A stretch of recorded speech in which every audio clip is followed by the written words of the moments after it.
Hi guys, welcome back to the channel. I wanted to do a quick video today because one, I wanted to test out a new green screen setup. So if it's working, you should see it now.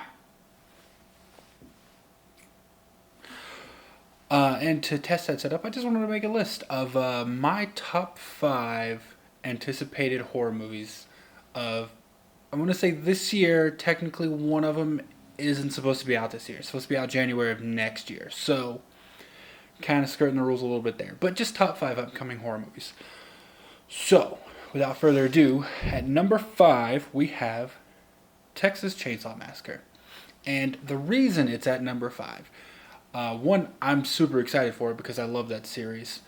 Some of them got pretty crazy, but the reason it's at number 5 is because there's very little information known about it at this time. The only thing I do know about it is it's supposed to be released this year, although there's still not, there's not a trailer, I haven't seen a poster, nothing.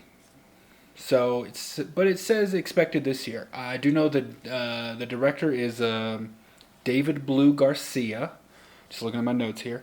I did check on IMDb, and he has only one other thing listed, in terms of being a director, so not sure how well that fares for the movie, but fingers crossed. I also know that it's supposed to be a direct sequel to the 1974 original, which is what they did with the most recent Texas Chainsaw 3D movie. It was a direct sequel to the original. I really enjoyed that. A lot of people didn't like it, but I really enjoyed it. We did have something a little bit more recent than that. We had the Leatherface prequel, which was interesting. It was a good movie. I enjoyed it. There were some things that I thought was wrong with it, but overall, still a great movie. But yeah, that's why I'm putting that at number 5. So at number 5, Leatherface, or Texas Chainsaw Massacre, expected 2021. Alright guys, at number 4, Escape Room 2, which is an odd one. I wasn't expecting to like the Escape Room movie as much as I did when it came out. I really enjoyed it. I thought it was a very clever play on a popular thing that's going around now in society. I've done a couple of escape rooms. I really enjoy them. I was just a really big fan of the way they took that popular thing and just put a horror movie spin on it. And it was a really well-made movie. I really like the twist ending and everything. And I'm glad they left it open for a sequel.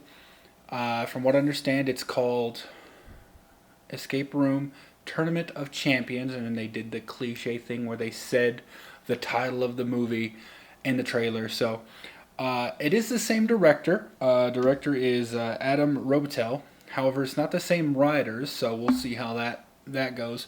It is expected July 16th of this year, so that's actually, depending on when you're watching this video, that's actually only about a month away from now, so a little less. So I'm super excited about it. The plot, from what I understand, is we have the two surviving characters from the first one, Zoe and Ben, are going to be brought back along with champions from former other games, which is a little bit confusing to me because I didn't believe there would be champions from the other games, because we saw in the first one when Ben was the perceived winner and he got to the control room or wherever the game master was, he was expected to be, he was thought to be the only one alive. Zoe had, we didn't know it yet, but Zoe had kind of tricked her way into getting out. But they were, the game master was then going to take out Ben. So the assumption is that there are no winners, so no one can talk about it. So the only way I'm guessing that this is going to work with the Tournament of Champions is that other people have escaped the game and not been killed by the game master, as Ben was. I don't know if Ben was the exception or other people had just escaped the way Ben did by killing the game master and getting out of Dodge. That's the only question I have, and if that is the case, what I expect is then they're going to do spin-offs of these other 4 characters, because there's 6 characters overall, I believe. Ben, Zoe, then 4 other people. What I'm expecting to happen is they're just going to have spin-offs of these people's games, movies about those people and how they won. That's just a thought. But that, as I said, is going to be July 16th, just less than a month away. Really excited about that. But so at number 4, Escape Room Tournament of Champions.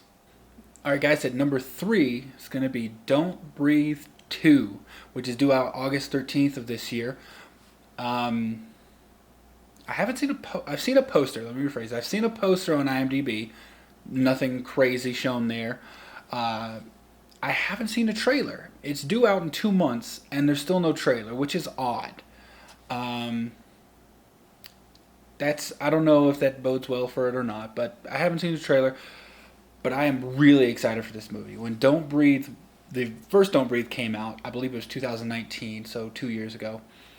I was a really big fan of Fede Alvarez because of the Evil Dead remake with Jane Levy. I really loved that movie.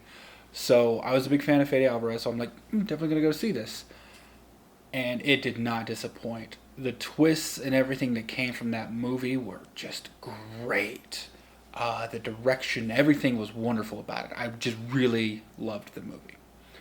From what I understand, Fede Alvarez is not directing the sequel. It's going to be the co-writer. I'm gonna butcher this name, so I'm so sorry.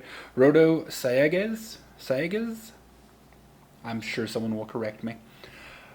He's going to be taking over the directing duties for the second one. I'm assuming they're still in the story. It's going to be a great story either way. Direction remains to be seen.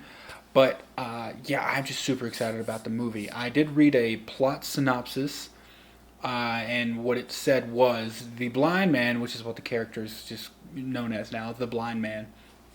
The blind man has, several years after the events of the first movie, has kind of went into seclusion in a cabin, living his life. He has taken in a young girl that was rescued from a burning building, and I think he's raising her as his daughter, which was a key element of the first one, and him wanting a daughter, because his daughter was killed in a car crash.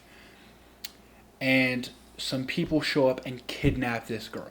So he has to leave his home and go rescue her. So I think it's going to be pretty cool, actually, to see him become the protagonist versus the antagonist, because he was just a bad man as a villain, and I think he'll be just as bad as a protagonist. But it's going to be nice to see him use those skills he has acquired for a good purpose. So once again, at number 3, Don't Breathe 2. All right, guys, at number 2, and I just want to preface this by saying I had such a tough time deciding the order between 2 and 1. But at the end of the day, this is my personal preference. So at number 2 is Halloween Kills. And if you're a horror movie fan, you already know about Halloween Kills. Due out October 15th of this year.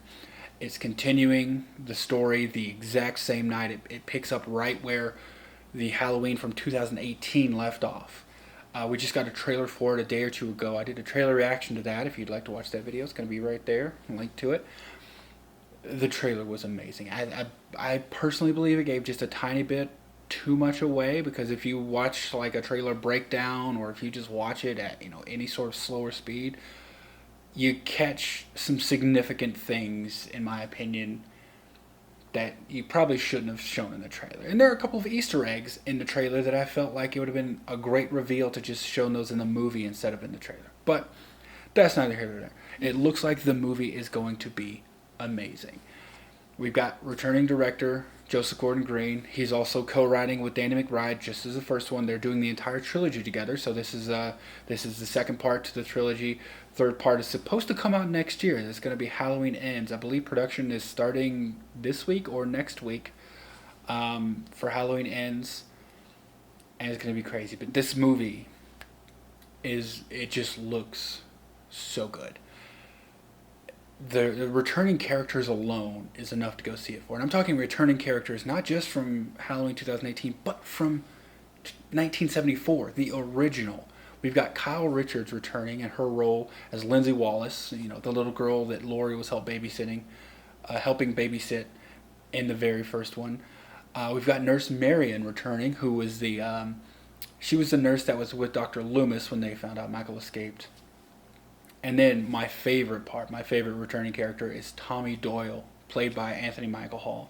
And if you watch the trailer, I don't know why there's a part where he's like holding a bat and like looking down a bat at the camera, and I really want to see him do some damage to Michael. I'm pretty sure he's probably gonna die, but I really want to see him do some damage. It's rumored that they tried to get Paul Rudd to return as Tommy Doyle, since Paul Rudd played Tommy Doyle in Part 5, I believe. But because of his Ghostbuster schedule, he couldn't be there. But yeah, this movie, I am so excited for. That's why at number 2, Halloween Kills. All right, everyone, and the time has come, and I'm just going to say it one last time. These are my personal opinions, but my most anticipated horror movie in the foreseeable future is Scream 5. I absolutely love the Scream series. Of course, it's had a little bit of ups and downs. I would say more ups and downs. The third one probably a low in the series, but I thought 4 was fantastic. A great way to bring back the Scream series and update it for for a new audience and new tropes, because they all followed a trope. Scream was horror movie in general. Scream 2 followed the sequel rules. Scream 3 trilogy rules. Like I said, a little bit of a dip there. Scream 4 was dealing with the remakes. And Scream 5, honestly, I don't know that much about it, which is one of the reasons I think I'm so excited for it. I know I said, with the Texas Chainsaw Massacre, the reason it was at number 5 is because I didn't know anything about it. But that's like technical. I didn't know when it's coming out. I don't know the plot at all. But with Scream 5, we know a couple of things. We know it's coming out January of next year. We know we've got returning. The big 3 are returning. We got Dewey returning. We got Gale, and we got Sydney. We know it's going back to Woodsboro. Forgot the name of the city there. We know it's going back to Woodsboro, and that's honestly pretty much it. We've seen who else is in the movie. There's a couple of big things that have happened, in terms of news, like Matthew Lillard, who played Stu in the first one. Obviously, if you've seen Scream, if you've seen a horror movie, he played Stu, one of the killers, and he was killed by Sydney pushing a TV over on his head. That's how technically he died. We never saw a body. There's some rumors that Stu was in the second one because Matthew Lillard was on set at the second one and he's seen walking in the background, but that's not Stu. That was Matthew Lillard just hanging out. But Matthew Lillard, while production of Scream 5 was going on, tweeted something like, hey, it was just a TV, right? And then a few hours later, he had deleted that tweet. Personally, I think that means something. And I know a lot of people think that means something. Some people are just, oh, it's nothing, it was just a red herring. I really hope not, because I would absolutely love it if this goes all the way back to the beginning and we find out Stu wasn't dead and something is happening. Maybe he's pulling strings from jail. I find it hard to believe, though, that if Stu is back, they're going to have a huge hurdle in making up a reason we haven't heard of him since then. Because with Sydney going through this 3 other times outside of the first one, Stu's name would have come up. There would have been some sort of line, well, what about Stu? Oh, Stu's still in jail. Or whatever. The only way that this could possibly work, and I'm not a super creative mind, so maybe someone else is going to come up with something else, but the only thing I can think of is like if Stu's parents were really rich or had a lot of power and maybe got to, work something out with the police to where they wrote him off as dead and just had him fucking shipped out. He was gone, and then he makes his way back, but there has to be something where everyone thinks he's dead. That's the only way you could justify his name not being brought up in 3 consecutive movies after the first one. But there's just so much speculation going on about this movie, and I just absolutely love the Scream franchise. I even enjoyed the TV show. So, at number one, guys, Scream 5, due out January 14th of next year. So, why don't you guys tell me what your most anticipated horror movies, or just most anticipated movies in general? I'm probably going to make this list for superhero movies, action movies, just another list of similar movies outside the horror genre. I think it stands by itself. But yeah, why don't you tell me your most anticipated movies down in the comments? If you could, give this a like, maybe subscribe. There's going to be a lot more movie, TV, news, reactions, reviews, stuff like that on this channel. So thank you so much for staying with me.